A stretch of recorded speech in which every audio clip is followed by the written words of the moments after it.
আপনি কি পারিপালসের নাম শুনেছেন? পারিপালস থেকে এখন সবাই টাকা ইনকাম করে নিচ্ছে, কেননা পারিপালসে রয়েছে ক্রিকেট, ফুটবল, হকি, টেনিস সহ আরো লক্ষ লক্ষ খেলা, যে খেলাগুলোতে অংশগ্রহণ অথবা বেটফ্লেক্স করে টাকা ইনকাম করা যায়। তাই কথা না বাড়িয়ে চলুন ভিডিও শুরু করা যাক। এই ভিডিওতে আমরা দেখাবো আপনি কিভাবে পারিপালসে অ্যাকাউন্ট ক্রিয়েট করবেন, কিভাবে অ্যাকাউন্ট রেজিস্ট্রেশন করবেন, তার সম্পূর্ণ প্রসেস। এর জন্য প্রথমে পারিপালস অ্যাপ্লিকেশনটিকে ডাউনলোড করে নিন। যেহেতু এটি গুগল প্লে স্টোরে নেই, তাই যে কোনো ব্রাউজারে যাবেন আর সেখান থেকে পারিপালসের অফিসিয়াল অ্যাপ্লিকেশনটিকে ডাউনলোড করে নেবেন। অ্যাপস ডাউনলোড করা হয়ে গেলে ইনস্টল করে ওপেন করবেন। ওপেন করলেই এমন ইন্টারফেস দেখতে পাবেন যেখানে দুটি অপশন রয়েছে, লগইন ও রেজিস্টার নামে। যেহেতু আমরা নতুন অ্যাকাউন্ট বানাবো তাই এখান থেকে রেজিস্ট্রেশনে ক্লিক করে দিলাম। তারপর রেজিস্ট্রেশন করার জন্য বেশ কিছু অপশন আসবে, এখান থেকে আমরা ইন অন ক্লিক এই অপশনে ক্লিক করে দিব। ইন অন ক্লিকে ক্লিক করলে এমন ইন্টারফেস চলে আসবে, এখানে উপরে যা আছে তাই থাকবে, আমরা কোনো পরিবর্তন করব না। শুধুমাত্র প্রোমো কোডের ঘরে লিখে দিব, এই প্রোমো কোডটি লিখে দিই, তাহলে আমাদের অ্যাকাউন্ট 5 মিনিটের ভেতরে ভেরিফিকেশন হয়ে যাবে। এছাড়া আমরা যতবার উইন হব ততবার আলাদা আলাদা বোনাস সহ এক্সট্রা ক্যাশব্যাক পাবো। এছাড়াও আরো অসংখ্য বোনাস তো থাকছেই, তবে আপনি চেষ্টা করবেন 1000 টাকার উপরে ডিপোজিট করতে, তাহলে আপনি সবগুলো বোনাস পেয়ে যাবেন। তালিকা হয়ে গেলে নিচে দেখতে পাবেন 3টা খালি ঘর থাকবে, আমরা টাচ করে ঘরগুলোকে ফিল আপ করে দিব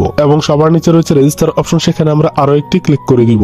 ক্লিক করে দিলেই অ্যাকাউন্ট রেজিস্ট্রেশন হয়ে যাবে আর আমাদেরকে একটি ইউজার নেম ও পাসওয়ার্ড ও ইউজার নেম খুবই গুরুত্বপূর্ণ। পরবর্তীতে অন্য কোনো ডিভাইসে লগইন করতে গেলে আমাদের এই ইউজার নেম ও পাসওয়ার্ডের প্রয়োজন হবে, তাই এটিকে আমরা স্ক্রিনশট অথবা কোথাও লিখে রেখে সংরক্ষণ করব। তাই এটিকে একটি স্ক্রিনশট দিয়ে নিলাম। স্ক্রিনশট দেওয়া হয়ে গেলে নিচে দেখতে পাবেন নেক্সট বলে একটি অপশন থাকবে, আমরা এই নেক্সটে ক্লিক করে দিব। তারপর এখানে কর্নারে দেখতে পাচ্ছেন মেনু বলে একটি অপশন রয়েছে, আমরা এই মেনুতে ক্লিক করে দিব। তারপর এখান থেকে পার্সোনাল প্রোফাইলে ক্লিক করব এবং এখান থেকে ফোন নাম্বার ভেরিফিকেশন করার জন্য ফোন নাম্বার লিংকে একটা ক্লিক করে দিব। তারপর এখানে আমরা আমাদের একটি অ্যাক্টিভ ফোন নাম্বার বসিয়ে নেক্সটে ক্লিক করলেই সেন্ড কোড অপশন আসবে, আমরা এই সেন্ড কোডে ক্লিক করে দিব। তারপর আমাদের সেই নাম্বারে একটি ওটিপি কোড পাঠানো হবে, সেই ওটিপি কোড এখানে বসিয়ে অ্যাক্টিভিটি ক্লিক করলেই আমাদের ফোন নাম্বার ভেরিফিকেশন সাকসেসফুল হয়ে যাবে। এবার আমরা আমাদের ন্যাশনাল এনআইডি কার্ড ভেরিফিকেশন করব। এর জন্য উপরে দেখতে পাচ্ছেন এন্টার ডিটেইলস বলে একটি অপশন রয়েছে, আমরা এই এন্টার ডিটেইলস এ ক্লিক করে দিব। তারপর এই ফর্মটিতে আমরা আমাদের ন্যাশনাল এনআইডি কার্ড দেখে দেখে ঘরগুলোকে ফিল আপ করে দিব। তবে আপনারা যদি এনআইডি কার্ড না থাকে, আপনি অনুমান মতো আপনার ঠিকানা এবং প্রয়োজনীয় তথ্যাবলী এখানে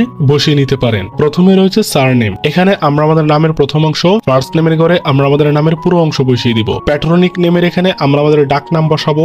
ডেট অফ বার্থের এখানে জন্ম তারিখ বসাতে হবে। প্লেস অফ বার্থের এখানে ক্লিক করে আমরা যে ঠিকানায় জন্মগ্রহণ করেছি সেই ঠিকানাটি বসিয়ে দিব। রিজিয়নে ক্লিক করে আমরা আমাদের বিভাগের নামটিকে সিলেক্ট করে নিব। সিটিতে ক্লিক করে আমরা আমাদের পছন্দের শহরটিকে সিলেক্ট করব।